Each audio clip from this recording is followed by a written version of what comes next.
Salam kerahiman.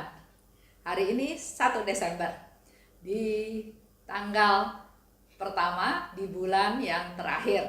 Dalam 1 bulan ini kita akan bahas tentang Bunda Maria, dan 1 bulan kemudian kita akan masuk ke tahun yang baru. Mari kita mempersiapkan diri kita untuk masuk ke tahun yang baru bersama-sama dengan Bunda Maria. Kita mulai ya. Dalam nama Bapa dan Putra dan Roh Kudus. Amin. Kita akan baca sama-sama dari diary nomor 11. Ketika aku turun dari kereta api dan menyaksikan semua orang pergi menyusuri jalan masing-masing, aku dicekam oleh rasa takut. Apa yang harus kulakukan? Kepada siapa aku harus pergi? Karena aku tidak mengenal seorang pun di Warsawa. Maka aku berkata kepada Bunda Allah, Maria, tuntunlah aku, bimbinglah aku. Serta-merta aku mendengar dalam hatiku kata-kata yang memberitahukan kepadaku agar aku meninggalkan kota dan pergi ke suatu desa yang tidak jauh dari kota itu. Tempat aku akan menemukan rumah yang aman untuk bermalam. Aku berbuat demikian, dan sungguh aku menemukan segala sesuatu persis seperti yang dikatakan bundaku, persis seperti yang dikatakan kepadaku oleh Bunda Allah. Diary nomor 11 ya, kita bahas dari awal sekali diary ini. Dikatakan oleh Suster Faustina, ketika aku turun dari kereta. Dia naik kereta dalam perjalanan dari Lodz ke Warsawa. Kenapa dia pergi ke Warsawa? Seperti kita tahu ya, Yesus meminta Suster Faustina untuk masuk biara, untuk pergi ke Warsawa dan masuk biara. Dan ini dikatakan oleh Yesus, didengar oleh Helena ya, waktu itu belum Suster Faustina namanya, didengar oleh Helena pada waktu Helena pergi ke katedral Stanislaus Kostka di Lodz. Kalau kita tarik lagi ceritanya, kenapa dia ada di sana? Dia sering sekali mendengar suara Tuhan untuk supaya dia hidup lebih kudus, hidup lebih suci, hidup lebih sempurna untuk menjadi biarawati. Tapi di pihak lain, ayahnya, orang tuanya nggak setuju karena mereka miskin, dan orang tuanya tetap berharap kepada Helena agar dia bekerja sebagai pembantu rumah tangga untuk membantu keuangan keluarga, untuk membantu ayahnya untuk membayar hutang, karena keluarga ini keluarga yang sangat miskin. Di satu pihak Yesus minta dia masuk biara, di pihak lain nggak ada sarana prasarana atau kemudahan-kemudahan. Bahkan yang dialami oleh Helena adalah penolakan. Ya, dia bermaksud baik kan ya. Dia mentaati perintah Tuhan, dia mau masuk biara, dia mau mengorbankan, dia mau mempersembahkan seluruh hidupnya buat Tuhan. Tapi perbuatan baik ini tidak langsung otomatis semuanya berjalan lancar, bahkan banyak halangannya ya. Sehingga suatu hari dia pergi ke pesta, dia stres ya, dia udah nggak mau dengar lagi suara Tuhan karena bingung antara permintaan Tuhan dan situasi yang dia hadapi. Begitu pula mungkin dalam hidup kita hari-hari seperti sekarang ini ya. Di satu pihak kita ingin hidup baik, hidup benar, bekerja, menghasilkan, memperoleh uang untuk kita bisa hidup makin hari makin baik, kita bisa melayani, kita bisa membantu, kita bisa memenuhi kebutuhan keluarga kita masing-masing. Tapi di pihak lain ada pandemi, ada COVID-19 yang menghalangi setiap aktivitas kita. Di rumah saja, kemana-mana kalau harus pergi pun harus pakai masker, harus jaga jarak, harus rajin cuci tangan, karena virus COVID-19 masih ada di mana-mana dan tidak bisa diprediksi, tidak bisa dilihat, tidak bisa diketahui lebih dahulu. Nah, balik ke cerita Helena. Karena dia mengalami hal seperti itu, maka dia ikut sama kakaknya ke pesta dansa di Lodz. Nah, di pesta dansa itu dia melihat Yesus dengan tidak berpakaian, dengan tubuhnya yang luka-luka, dan Suster Faustina atau Helena tanya, Yesus, kenapa engkau sampai menderita seperti itu? Siapa yang membuat engkau menderita seperti itu? Dan Yesus katakan, berapa lama lagi saya harus menunggu engkau? Di situ Suster Faustina merasa bahwa dia melupakan semua acara pesta dansa itu dan dia pergi ke gereja, ke katedral Stanislaus Kotska. Nah, di sana dia mendengar Yesus bilang, engkau harus ke Warsawa, masuk biara. Dengan tekad yang bulat, akhirnya dia pergi ke Warsawa naik kereta. Nah, yang jadi problem cerita di nomor 11 ini adalah begitu dia sampai Warsawa, dia bingung harus kemana. Nggak ada direction, nggak ada perintah, nggak ada pesan, nggak ada referensi. Dia harus bagaimana? Sementara kita tahu ya, kalau di stasiun kereta api, begitu kereta apinya berhenti, stop, ya semua penumpangnya turun, mengambil arah jalan keluar, apakah ke kiri atau ke kanan, dan mereka sibuk dengan kegiatan mereka masing-masing. Sementara Helena kebingungan harus ke mana. Di sana dia berkata kepada Bunda Maria, ya, apa yang harus aku lakukan? Kepada siapa aku harus pergi? Ya, di situ dikatakan, aku berkata pada Bunda Allah. Karena memang Helena ini berdevosi kepada Bunda Maria. Dia punya relasi yang dekat dengan Bunda Maria. Pada saat dia panik, pada saat dia bingung, dia tahu dia punya bunda. Dan dia katakan kepada Bunda Maria apa yang menjadi kekhawatiran dia, persoalan dia, permasalahan dia semuanya. Ya. Nah, dikatakan oleh Helena, Maria, tuntunlah aku, bimbinglah aku.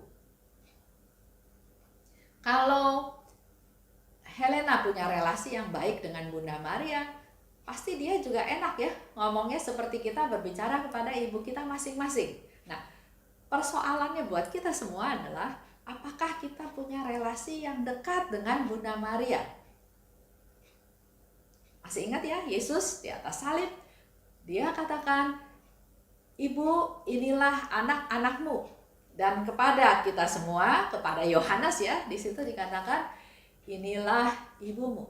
Di saat-saat terakhir, di saat Yesus sedang sakaratul maut, dia memberikan hartanya yang paling berharga, yaitu ibunya. Untuk kita semua, inilah ibumu. Dan karena Suster Faustina Helena punya relasi yang dekat dengan Bunda Maria, pada waktu dia mengalami masalah, pada waktu dia mengalami kebingungan, kebimbangan, dia ingat Bunda Maria. Bunda Maria, tuntunlah aku. Bunda Maria, bimbinglah aku. Di sini kita bisa belajar ya. Kita juga banyak mengalami kesusahan, masalah, penderitaan, kegagalan, banyak hal. Kita nggak perlu takut. Kita punya Bunda Maria, harta yang paling berharga yang Yesus berikan waktu dia ada di atas salib. Inilah ibumu. Mari kita datang pada Bunda Maria. Karena Bunda Maria itu ibu kita semua. Bahkan kalau kita ingat cerita pernikahan di Kana, yang mengadakan pesta juga nggak bercerita, nggak minta tolong, saya kehabisan anggur, siapa bisa sumbang anggur, enggak. Tapi Bunda Maria dengan hati yang penuh keibuan, yang penuh kepedulian, dia mengamati apa yang terjadi dan dia tergerak dengan belas kasihan. Dia tergerak, dia minta kepada Yesus anaknya untuk melakukan sesuatu. Walaupun Yesus bilang, saatku belum tiba. Di sini Bunda Maria menunjukkan kasihnya kepada kita semua. Dia tahu kebutuhan kita, dia tahu kita kekurangan anggur, dia berkata kepada Yesus putranya untuk melakukan sesuatu. Dan yang luar biasa, walaupun Yesus bilang, waktuku belum tiba, tapi apa yang diminta oleh Bunda Maria dia lakukan. Dikatakan lebih lanjut, serta-merta aku mendengar dalam hatiku kata-kata yang memberitahukan agar aku meninggalkan kota. Pergi ke suatu desa tidak jauh dari kota itu, tempat aku menemukan rumah untuk bermalam. Bunda Maria membimbing Helena, menuntun Helena, berkata dalam hatinya untuk melakukan apa yang perlu dilakukan oleh Helena. pergi keluar kota ke desa kecil. Di sana dia dapat tempat bermalam, dan apa yang disampaikan oleh Bunda Maria persis Helena mengalami hal tersebut. Dan aku berbuat demikian, seperti apa yang diarahkan oleh Bunda Maria, dan aku menemukan segala sesuatu persis seperti yang dikatakan Bunda Allah. Coba kita refleksi dengan kehidupan kita masing-masing. Bagaimana relasi kita dengan Bunda Maria?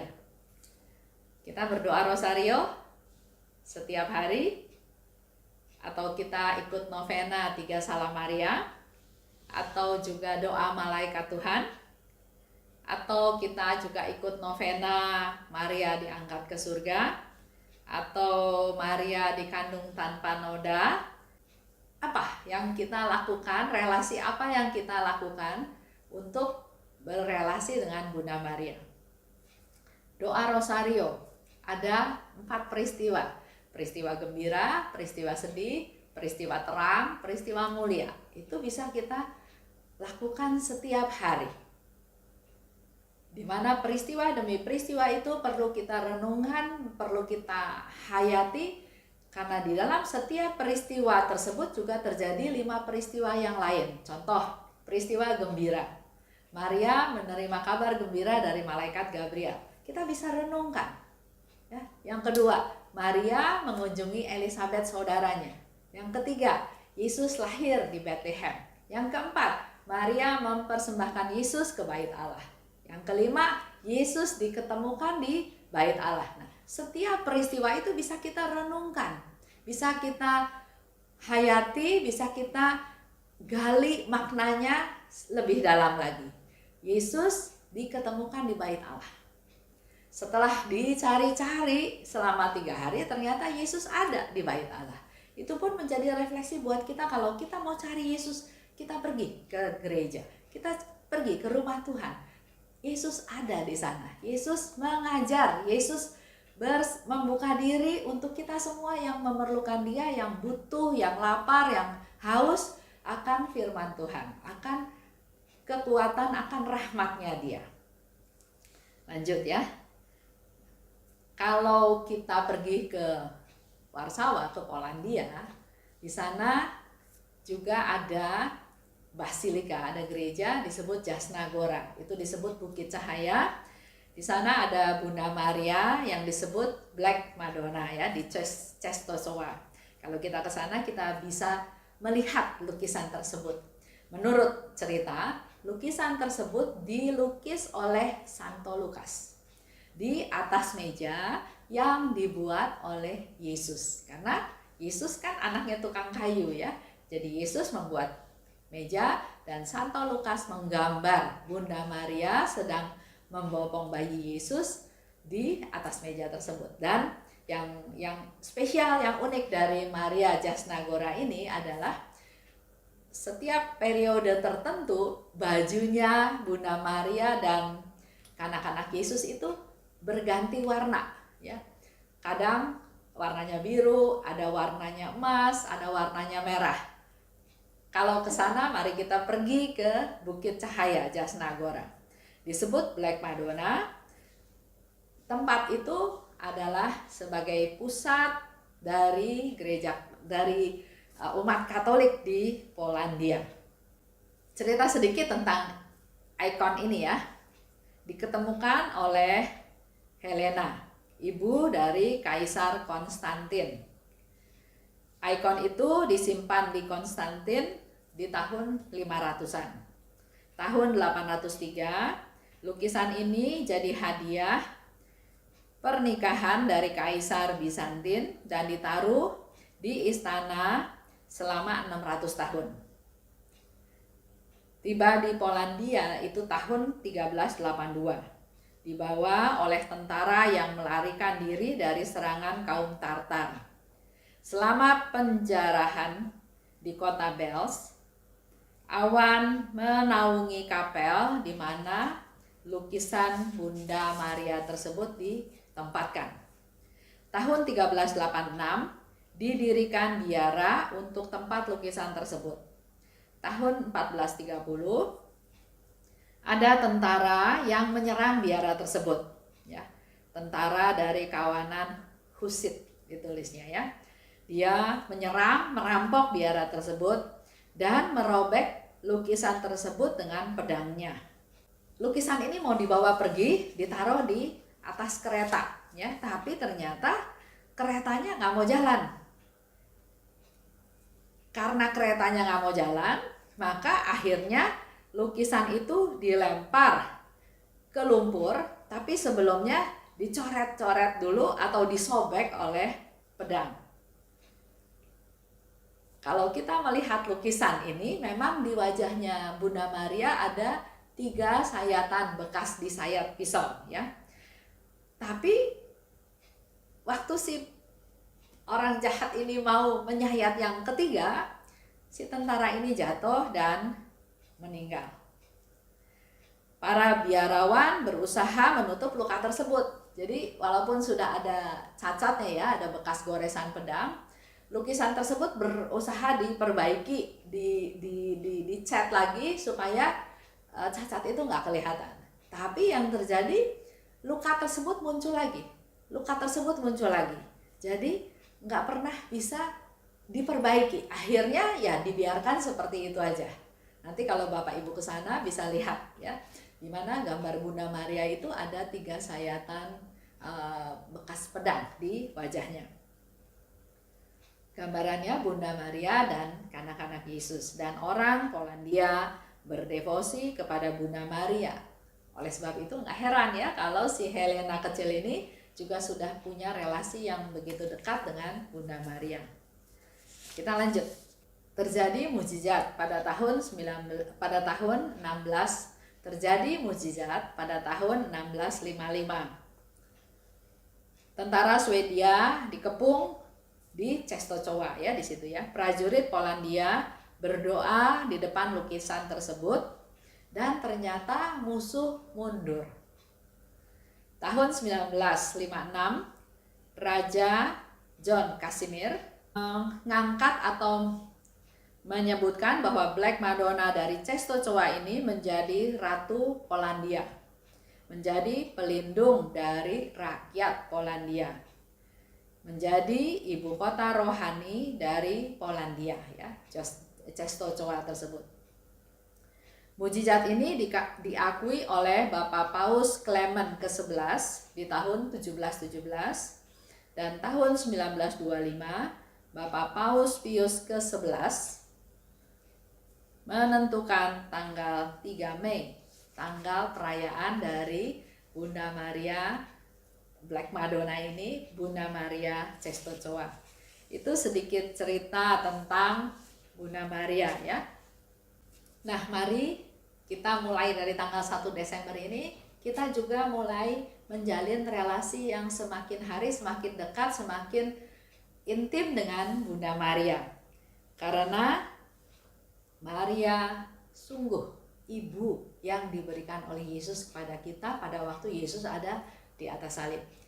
Doanya juga kepada Bunda Maria sangat sederhana yang seperti dilakukan oleh Helena. Bunda Maria, bimbinglah aku. Bunda Maria, tuntunlah aku. Seorang ibu pasti menjawab dan akan memberikan yang terbaik kepada anak-anaknya. Dan kita semua adalah anak-anaknya. Jadi kalau ada sementara orang yang menganggap Bunda Maria itu bukan Bunda Allah, ya biarin aja. Kita yang beriman, kita yang berdevosi, kita yang percaya bahwa memang Bunda Maria itu adalah Bunda yang diberikan Yesus kepada kita. Di saat-saat dia terakhir, di saat-saat dia menjelang ajal, inilah ibumu. Maka berbahagialah kita yang punya ibu seperti Bunda Maria, yang berbahagia punya ibu yang peduli. Kita kembali lagi, ya, ingat pernikahan di Kana. Kita ingat juga pada waktu para rasul dalam ruangan ketakutan juga ditemani oleh Bunda Maria. Bunda Maria sangat peduli kepada kita semua. Kita tutup, ya. Dalam nama Bapa dan Putra dan Roh Kudus. Amin. Allah Bapa yang Maha Baik, terima kasih karena pada bulan Desember ini kami mulai masuk untuk sama-sama menggali rahmat-Mu khususnya dalam relasi dengan Bunda Maria. Terima kasih Yesus atas Bunda-Mu yang Kau berikan kepada kami sebagai ibu kami semua.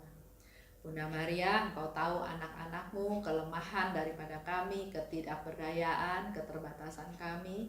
Kiranya Engkau berdoa syafaat untuk kami Bunda, agar kami bisa semakin hari semakin intim berhubungan denganmu, dan juga semakin hari semakin bisa menyenangkan hati putra-Mu Tuhan kami Yesus Kristus.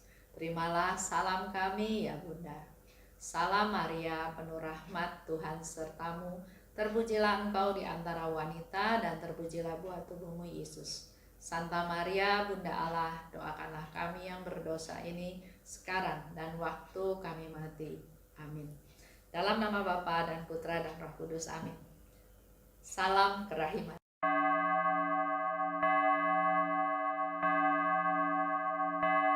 Hatiku dipenuhi sukacita ketika Bunda Maria datang. Dia datang berkunjung kepadaku sambil memopong bayi Yesus. Hatiku dipenuhi sukacita ketika Dia menyapaku. Dengan lembut serta kasih sayangnya, Dia menyejukkan hatiku.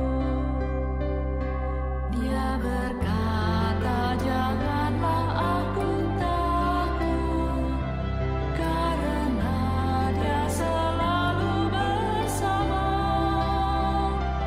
Terima kasih ya Yesus, karena Engkau memberikan Bunda-Mu padaku.